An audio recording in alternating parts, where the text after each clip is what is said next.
Às vezes a gente vê uma pessoa defendendo a Trindade assim da seguinte forma: olha, no episódio do batismo, ali você tem Jesus saindo das águas, você tem o Pai conversando, você tem o Espírito Santo em forma de pomba, então se tem os três no mesmo texto, olha aí a Trindade. Não é assim que funciona, gente. Ali o texto não está dizendo que o Espírito Santo é sempre eterno, é ingerado, não está dizendo que o Espírito Santo é uma pessoa eternamente distinta de Deus e de Jesus, não está dizendo que Jesus não é precedido pelo Pai. Porque em um relacionamento pai e filho, é óbvio que o filho é precedido.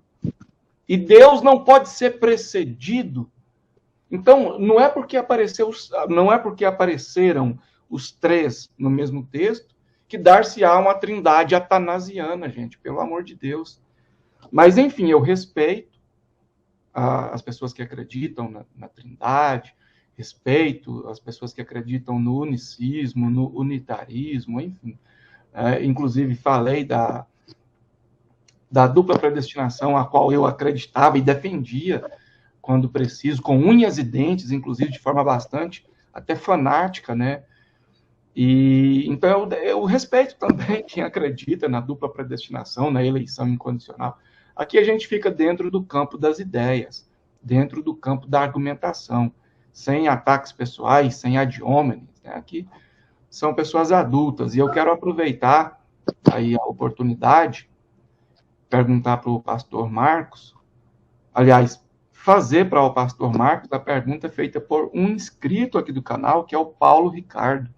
Ele diz da seguinte forma, ele pergunta da seguinte forma: então Jesus Cristo, para ser crucificado, teve que renunciar sua divindade? Contigo, pastor?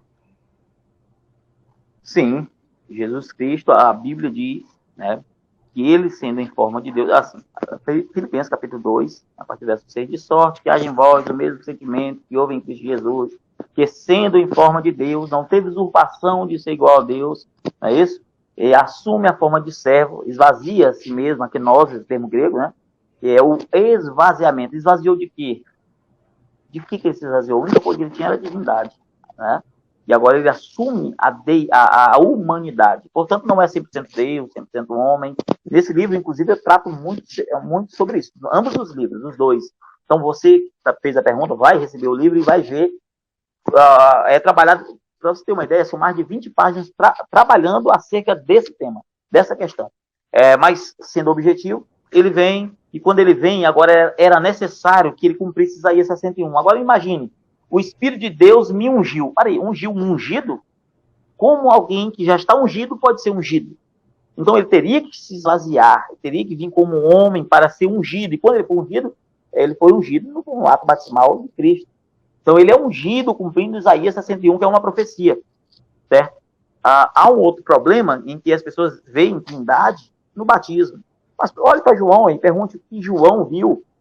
João disse, olha, aquele que me mandou batizar com água. Primeiro, o batismo foi alguém que mandou, ou isto é, Deus. Me disse, aquele que tu vê descer o Espírito sobre ele, é ele o batizador com o Espírito Santo. Então a visão não é para mostrar a trindade, sim quem era o que estava batizando, a pessoa que batizava com o Espírito Santo, uma vez que era ele, João, que batizava com água.